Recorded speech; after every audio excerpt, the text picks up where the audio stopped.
ప్రేక్షక మహాశయులందరికీ కూడా నమస్కారాలు.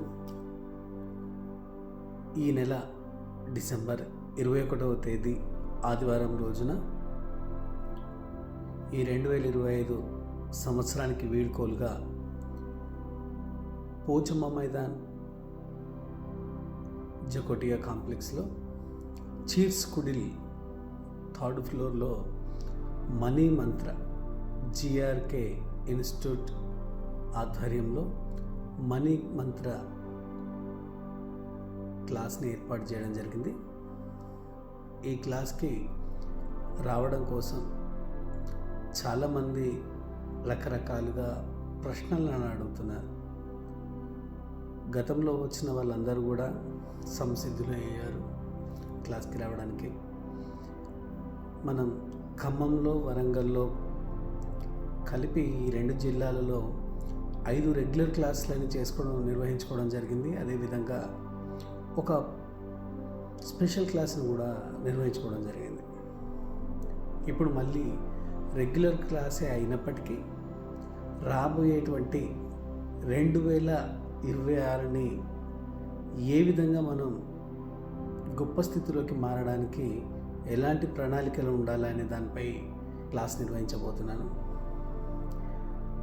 ఈ క్లాస్ ముఖ్య ఉద్దేశం ఏంటంటే, పూజ్యులు, గౌరవనీయులు, గురువర్యులు శ్రీ శ్రీ శ్రీ ఆచార్య అనంతకృష్ణ స్వామి గారి ఆశా సాధనకై వారు ఈ 2 తెలుగు రాష్ట్రాల్లోనే కాకుండా ప్రజలంతా కూడా ఆకలి చావులతో ఉండకూడదని, ఆర్థిక పరిస్థితుల కారణంగా ఆత్మహత్యలు చేసుకోకూడదని, ఎవరైనా కూడా ఆర్థిక పరిస్థితులతోటి ఇబ్బందులకు గురి కావకూడదని, బీదవాడు సైతం మహారాజులా బ్రతకాలనేటువంటి సంకల్పంతో వారి చివరి కోరికగా కనీసం ఈ సబ్జెక్టుని 1 కోటి మంది వరకైనా తీసుకెళ్ళాలి అనేటువంటి వారి సంకల్ప సాధనలో, వారి సంకల్పంలో మేము భాగం అవ్వడం కోసం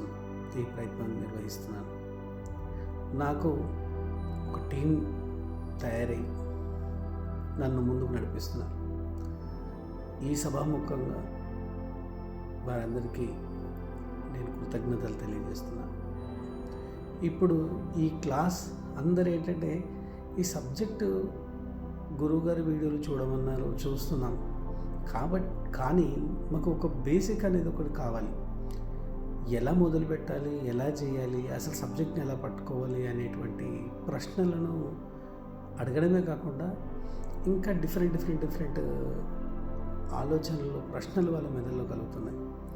దానికి కారణం ఏంటంటే, గురువుగారు వీడియోలు చూసినప్పటికీ కొంత సబ్జెక్టుపై వారికి అవగాహన కలగకపోవడం వల్ల ఈ విధంగా ప్రశ్నలు అడుగుతున్నారు.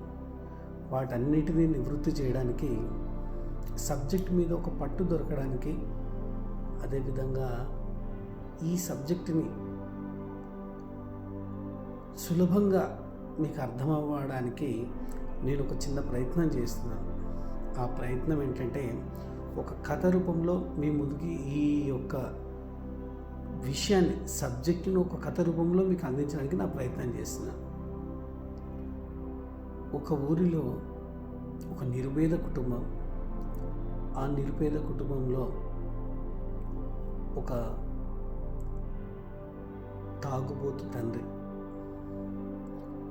ఆ తండ్రి తాగి తన ఆరోగ్యాన్ని చాలా వరకు పాడు చేసుకున్నాడు. కానీ తనకు ముద్దుల గారాబాల బిడ్డ, ఆ బిడ్డ మీద చాలా ప్రేమ. ఆ బిడ్డను మరి యుక్త వయసుకు వచ్చింది కాబట్టి పెళ్లి చేసి ఒక అయ్య చేతులు పెట్టాలనేటువంటి తన నిర్ణయాన్ని, ఆ నిర్ణయం కూడా గొప్పగా తీసుకున్నాడు. నేను ఒక గొప్పింటికి నా బిడ్డను పంపించాలి, ఆ కుటుంబంలో నా బిడ్డ సుఖ సంతోషాలతోటి జీవించాలి అని నిర్ణయం తీసుకున్నాడు. ఇకపోతే ఆ కుటుంబంలో తల్లి కూలి పనులు చేసుకునేటువంటి ఆవిడ, తనకు ఎంతో ఉన్నతమైన కుటుంబంలో ఉండాలి, ఉన్నతమైన జీవితాన్ని ఆస్వాదించాలి అనే కోరిక తనకంటే తన కూతురుపై ఎక్కువ ఉంది. తన కూతురు ఎప్పుడు కూడా సంతోషంగా ఆనందంగా ఉండాలి, ఒక గొప్పింటికి కోడలిగా వెళ్ళాలి అనే కోరిక ఆమెలో ఎప్పుడు మెదలాడుతుంది. ఇకపోతే కూతురు ఎవరైతే ఉన్నారో ఆ అమ్మాయి తాను విద్యావంతురాలు, గుణవంతురాలు అయినప్పటికీ తనకున్నటువంటి ఆర్థిక పరిస్థితుల దృష్ట్యా, తన కుటుంబం దృష్ట్యా ఎప్పుడు తను చింతించలేదు, బాధపడలేదు. తాను కూడా ప్రతిసారి, ప్రతిరోజు, ప్రతి సందర్భంలో, ప్రతి నిమిషంలో తాను ఒక ఉన్నతమైనటువంటి భావాలను కలిగి ఒక గొప్ప స్థితిలో ఉండేటువంటి స్త్రీలను చూసి వాళ్ళలాగా ఉండాలనేటువంటి భావన, గొప్పింటిలో ఉండేటువంటి స్త్రీలకు ఏమేమి అవసరాలు ఉంటాయి, ఏ విధంగా వారు తయారవుతారు, ఏ విధంగా వాళ్ళు మాట్లాడతారు, ఏ విధంగా వాళ్ళు నిలిచి ఉంటారు, ఏ విధంగా వాళ్ళు ప్రవర్తిస్తారు అనేటువంటిది ప్రతిదీ గమనిస్తూ తాను కూడా ఆ జీవితాన్ని కోరుకోవడం మొదలుపెట్టింది. తన చిన్నతనం నుంచి తాను ప్రతిసారి ఒక కళ కంటూ ఉండేది. ఎలాంటి కళ అంటే తాను ఒక 2 పిల్లలకు తల్లిగా, ఒక భర్త, గొప్పింటి ఒక భర్త తనను పొందినట్టుగా, తన నుండి ఒక 2 సంతానం పొందినట్టుగా ఆలోచిస్తూ కలలు కంటూ అదే ఆలోచనతో అదే విధంగా ఉండిపోయింది. ఒక రోజున అనుకోకుండా ఒక సంబంధం ఒక జమీందారి కుటుంబం నుంచి వారింటికి రావడం జరిగింది. ఎందుకంటే ఆ జమీందారి కుటుంబంలో ఉన్నటువంటి చిన్న అబ్బాయి ఈ అమ్మాయిని చాలా కాలంగా చూస్తున్నాడు. తనకు ఆ అమ్మాయిని పెళ్లి చేసుకోవాలని ఒక ఆలోచన కలిగి తాను వాళ్ళ ఇంట్లో చెప్పడం జరిగింది. ఈ పలానా వాళ్ళ అమ్మాయిని నేను చేసుకుందాం అనుకుంటున్నాను అని చెప్పడం జరిగింది. ఆ జమీందారి కుటుంబంలో తన తండ్రి లేడు, ఆ అబ్బాయి వాళ్ళ తండ్రి లేడు. ఆ అబ్బాయికి తల్లి, ఒక అన్న, 2 అక్కలు ఉన్నారు. ఇప్పుడు ఇక్కడ విచిత్రం ఏమిటంటే ఈ తల్లికి ఆ సంబంధం ఇష్టం లేదు, అబ్బాయి వాళ్ళ తల్లికి సంబంధం ఇష్టం లేదు. కానీ ఈ అబ్బాయికి అమ్మాయి అంటే ఇష్టం. ఈ అబ్బాయి ఎప్పుడు కూడా అమ్మాయిని చూసిన ప్రతిసారి కూడా ఈ అమ్మాయి నా జీవిత భాగస్వామి అయితే బాగుండు, ఈ అమ్మాయి అని కోరుకోవడం మొదలుపెట్టాడు. తర్వాత ఆ పెళ్ళి కోసం వాళ్ళు అడుగులు వేయడం జరిగింది. దాన్ని పెళ్లి పెద్దలుగా కొంతమందిని నియమించి మాట్లాడడం, ఆ పెళ్ళి కోసం వాళ్ళు తీర్మానం చేసుకున్నారు, మా అబ్బాయి మా అమ్మాయి అని అనిపించుకోవడం. ఆ తర్వాత పెళ్లి ముహూర్తం చేసుకున్నారు. పెళ్లి ముహూర్తం చేసుకున్న తర్వాత దానికి సంబంధించి పెళ్లి కార్డులను ప్రింట్ వేయించుకున్నారు. ప్రింట్ వేయించుకున్న తర్వాత ఆ కార్డులను పంచుతున్నటువంటి క్రమంలో అమ్మాయి తండ్రి అనుకోకుండా దురదృష్టవశాత్తు ఒక స్నేహితుడి ఇంట్లో చనిపోవడం జరుగుతుంది. ఎందుకంటే తాను క్యాన్సర్తో బాధపడుతున్నాడు, కొన్ని రోజులే బ్రతుకుతాడని ఆల్రెడీ డాక్టర్స్ చెప్పారు. అయితే తన బిడ్డ పెళ్ళిని ఘనంగా చేయాలి, ఘనంగా నిర్వహించాలి, గొప్పింటి సంబంధానికి ఇవ్వాలనే తన కోరిక.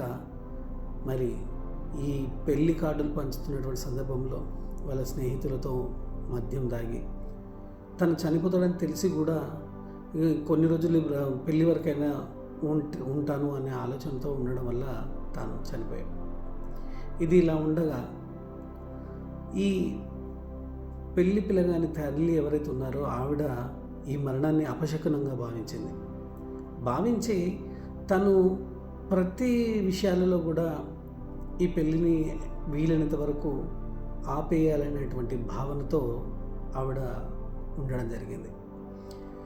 అదే క్రమంలో ఏ చిన్న పొరపాటు ఇంట్లో జరిగినా ఆ అమ్మాయితో పెళ్లి పనులు జరగకుండా ఉండాలని, ఆ పెళ్లి జరగకూడదని శతవిధాల ప్రయత్నాలు చేయడం మొదలుపెట్టింది.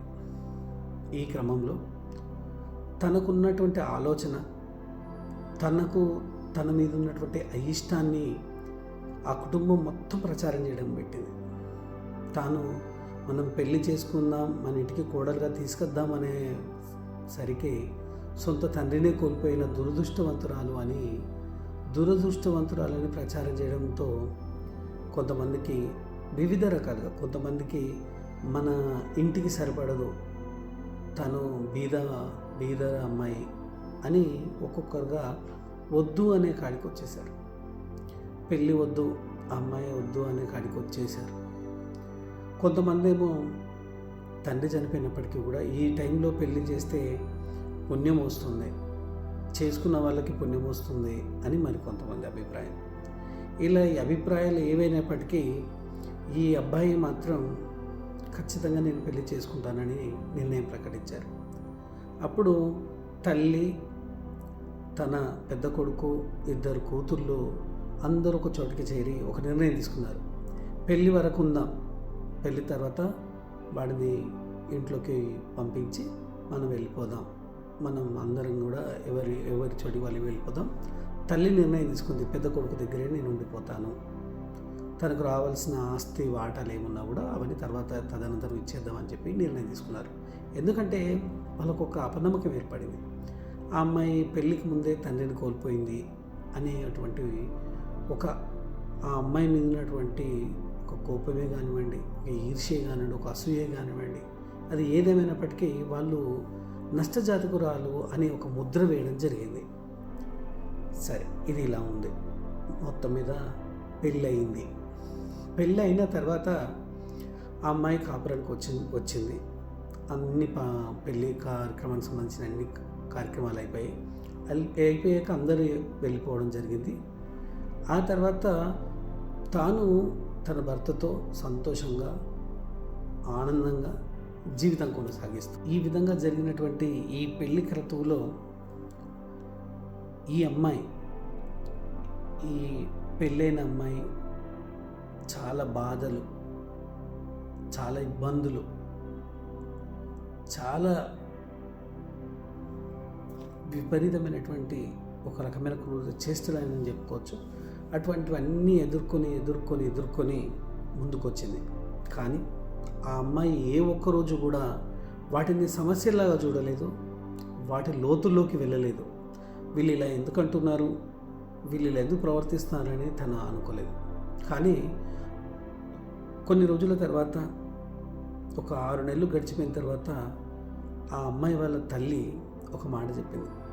మీ నాన్నగారికి చాలా కాలంగా క్యాన్సర్ ఉంది. తాను డాక్టర్ గారు చెప్పారు, 1 నెల రోజులు, మహా అంటే 1 నెల రోజులు బ్రతుకుతారేమో అని. అప్పుడే తాను తాగడం మానేసి నీ పెళ్లి గురించి ఆలోచించడం మొదలుపెట్టారు. అనుకున్నట్టుగా 20 రోజులు గడిచిపోయాయి. ఈ 20 రోజులలో ఈ సంబంధం కుదరడం, అన్నీ అనుకూలంగా మారుతూ వచ్చాయి. కానీ ఊహించింది ఏంటంటే తను కార్డులు పంచుతున్నప్పుడే చనిపోవడం ఒక రకమైనటువంటి బాధాకరమైన విషయం అని తెలియజెప్పింది. కానీ తాను ఎప్పుడు నువ్వు సంతోషంగా గొప్పింటిలో ఉండాలని మాత్రమే తన సంకల్పం, తన ఆలోచన ఉండేది అని చెప్పింది.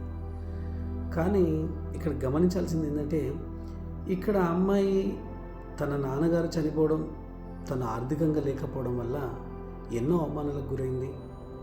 అయినప్పటికీ కూడా దేనికి చెల్లించలేదు ఆ అమ్మాయి. నన్ను వీళ్ళు అవమానిస్తున్నారు అనుకోలేదు, వాళ్ళు నన్ను అంటున్నారులే అని పట్టించుకోవడం మానేసింది. వాళ్ళు అలా చూసి వాళ్ళ మాటలు వింటూ పట్టించుకోవడం మానేసింది. ఆ మాటల్ని మనసులోకి పోనివ్వకుండా తాను ఒకటే కలగంటుంది, నేను కోరుకున్నటువంటి భర్త నా జీవితంలోకి వస్తున్నాడు, ఆ భర్తతో నేను ఇంకెలా సుఖంగా ఉండాలి, ఆ భర్తతో నేను ఎలా మింగిలవ్వాలి, ఎలా ఆ భర్తతో నేను నా జీవితాన్ని, కాపురాన్ని చక్కదిద్దుకుంటూ ముందుకెళ్ళాలి అనే ఆలోచన మాత్రమే తన లోపల ఉండేది. ఈ విధంగా 5 సంవత్సరాలు గడిచిపోయాయి. ఈ 5 సంవత్సరాలు గడిచిపోయిన తర్వాత వారికి 2 పిల్లలు, 2 అబ్బాయి. ఒకరోజు ఆ అమ్మాయి వాళ్ళ అత్తగారు వారి ఇంటికి రావడం జరిగింది. వారి ఇంటికి రావడంతో సంతోషంగా అనిపించింది. వాళ్ళిద్దరిని చూస్తే సంతోషంగా అనిపించింది. 2 మనవళ్ళు. అప్పుడు వాళ్ళందరూ ఇక్కడికి వచ్చిన తర్వాత ఆ అమ్మాయిని చూడనట్టుగా వచ్చి కూర్చొని మాట్లాడే క్రమంలో వాళ్ళు చెప్పారు, మీ నాన్నగారు చనిపోయినప్పుడు నువ్వు నష్టజాతకురాలు అని అనుకున్నాం, అందుకే మాకు తెలియకుండానే నీ మీద ఒక రకమైనటువంటి కోపం, ఒక రకమైనటువంటి ఇబ్బందికరమైన పరిస్థితులు మాకు కలిగాయి. ఆ కలిగిన క్రమంలో మేము అందరం నిర్ణయించుకున్నాం, మేము అందరం మీతో ఉండకూడదని నిర్ణయించుకున్నాం. అందుకే మేము అందరం మీకు దూరంగా ఉంటున్నాం. కానీ ఇప్పుడు మీరు సంతోషంగా ఉండడాన్ని చూసి, మీరు ఇంకా అభివృద్ధి చెందుతున్నది చూసి మేము మిమ్మల్ని మిస్ కావద్దనే ఉద్దేశంతో మీ దగ్గరికి రావడం జరిగింది. మనందరం కలిసి ఉందాం ఇక మీదట అని తను కోరుకుంది.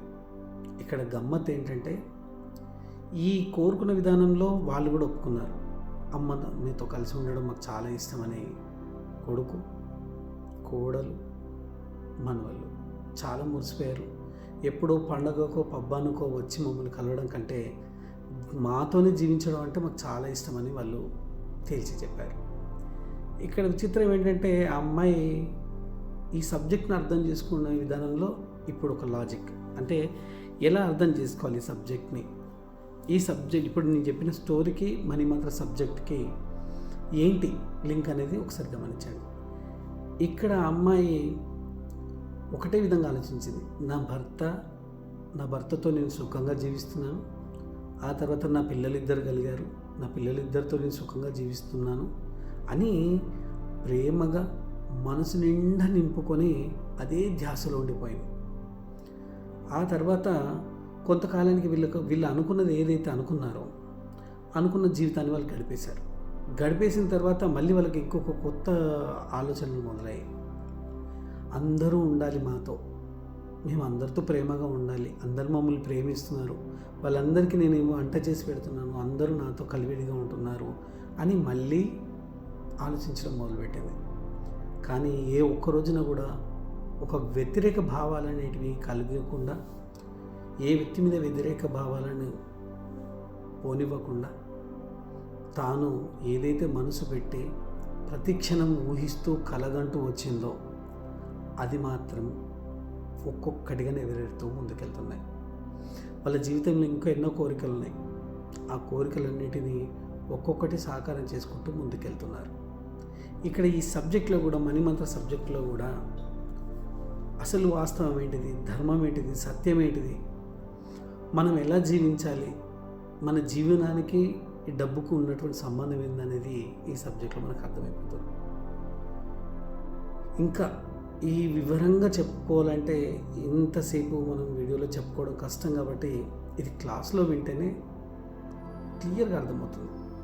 కానీ నేను ఇక్కడ ఈ విధంగా కొన్ని వీడియోలు చేస్తూ ఈ సబ్జెక్టు గురించిన అవగాహన మీ అందరికీ కల్పించాలని ప్రయత్నం చేస్తున్నాను.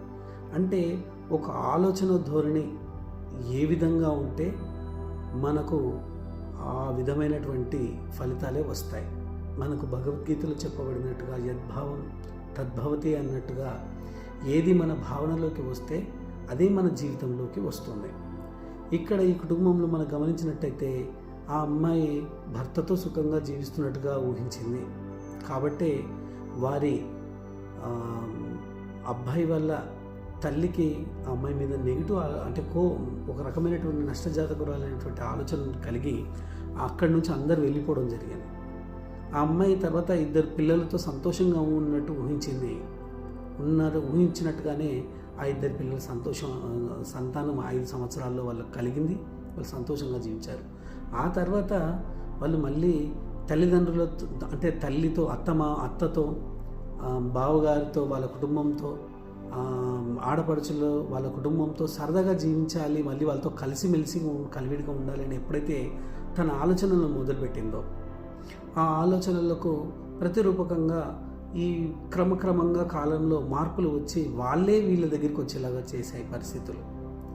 ఇది విశ్వధర్మం, ఇది విశ్వ నియమాలలో ఒకటి. దీన్ని అర్థం చేసుకోవడానికే ఈ మణిమంత్ర సబ్జెక్ట్. ఈ విధంగా మనం ఏదైతే కోరుకుంటామో అది మన జీవితంలోకి ఏ విధంగా వస్తుంది, ఏ విధంగా తీసుకొని రావచ్చో, దానికి ఏమేమి ప్రయత్నాలు ఉంటాయి, దాని ప్రయత్నాలు ఏంటి అనేవి మనం కూలంకషంగా క్లాస్లో తెలియజేయడం జరుగుతుంది. ఇది సనాతన ధర్మంలో మనకు ఋషులు, మహర్షులు, పెద్దలు అందించినటువంటిదే ఈ సబ్జెక్ట్. ఇది పూజ్య గురుదేవులు, మన ఫాదర్ ఆఫ్ మణిమంత్ర ఆచార్య అనంతకృష్ణ స్వామి గారు ఈ వరల్డ్ మొత్తంలో ఉన్నటువంటి ఈ సబ్జెక్ట్ని తెలుగులోకి తీసుకొచ్చి సుమన్ టీవీ ద్వారా దీన్ని ప్రచారంలోకి తీసుకొచ్చారు. దానికి సుమన్ టీవీ యాంకర్గా నాగరాజు గారు ఎంతో ముందుకు తీసుకెళ్లారు. కొన్ని వందల ఎపిసోడ్లు, సుమారుగా 800 ఎపిసోడ్ల వరకు ముందుకెళ్ళింది. అనివార్య కారణాల వల్ల గురువుగారు పరమపదించడం, వారి నుండి నాకు సంపూర్ణమైన ఆశీస్సులు రావడం, వెంటనే గురువుగారి ఆశయ సాధనకు నేను ఈ క్లాసులు చెప్పాలి అని నిర్ణయం తీసుకొని నేను ఈ క్లాసులు చెప్తూ ముందుకెళ్తున్నాను. ఈ క్రమంలో ఎంతో ఆనందం పొందాం, ఎన్నో అనుభవిస్తున్నాం. కాబట్టి ఈ సబ్జెక్ట్ని గురువుగారి ఆశయ సాధనకు స్ప్రెడ్ చేయాలని ఆలోచనతోటి ముందుకు తీసుకెళ్తున్నాం. ఇది గురువుగారు ప్రతి వీడియోలో కూడా చెప్పేవారు, ఈ సబ్జెక్ట్ని అర్థం చేసుకోవాలంటే ఫుల్ డే క్లాస్ వింటేనే మీకు అర్థమవుతుంది అని.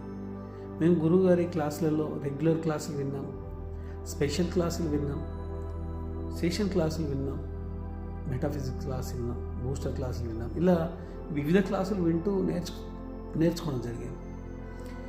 ఒక్కరోజు మీ జీవితాన్ని మార్చుకోవడానికి ఒక్కరోజు ఈ సబ్జెక్ట్ కోసం కేటాయిస్తే క్లాసులో ఇంకా చాలా విషయాలు తెలుసుకోవచ్చు.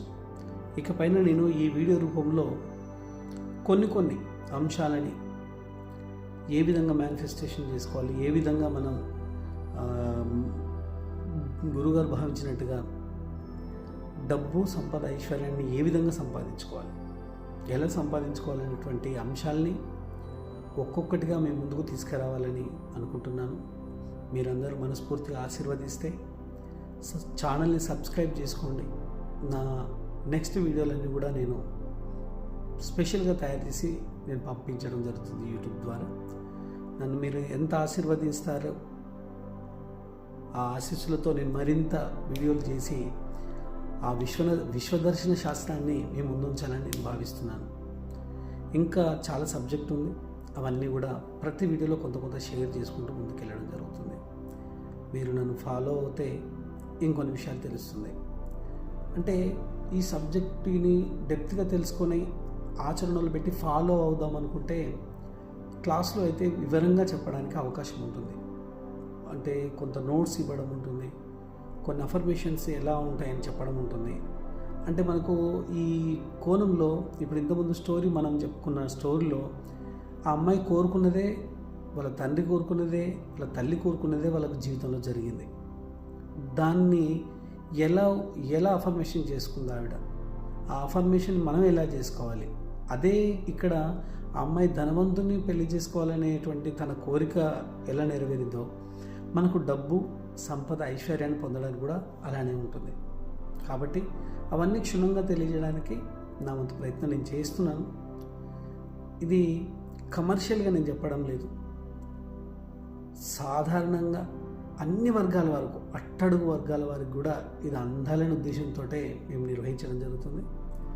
దీంట్లో హాల్ ఖర్చుల కోసం, భోజనం ఖర్చుల కోసం మాత్రమే మేము ఇక్కడ కొంత మీకు మెటీరియల్ ఇవ్వడానికి కోసం మాత్రమే ఇక్కడ మేము ఛార్జ్ వేయడం, రిజిస్ట్రేషన్ ఛార్జీలు పెట్టడం జరిగింది, గమనించగలరు.